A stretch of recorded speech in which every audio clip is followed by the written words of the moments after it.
உன்கிட்ட ஒரு கேள்வி கேக்குறேன். நம்ம நாட்டுல மிகப்பெரிய பணக்கார கடவுள் யார் தெரியுமா? சொல்லு. நம்ம திருப்பதி ஏழுமலையான் தான். ஏன் தெரியுமா? எத்தனையோ இடத்துல பெருமாள் கோயில் இருக்கு, ஆனா திருப்பதி ஏழுமலையான் மட்டும்தான் நைட்டு 12 மணி வரைக்கும் பக்தர்களுக்கு தரிசனம் கொடுக்கிறாரு.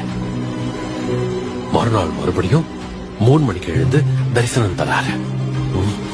ஆனா மத்த பெருமாள் கோயில்ல மட்டும் ஷார்ப்பா 9 மணிக்கு நடைய மூடிடுவாங்க. பகல்ல ரெஸ்ட் கூட இருக்கு. இதுல இருந்து நாம தெரிஞ்சுக்க வேண்டியது என்னன்னா, அந்த கடவுளே கடுமையா உடைச்சாதான் பணக்காரனா இருக்க முடியும். உன்கிட்ட ஒரு கேள்வி கேக்குறேன்.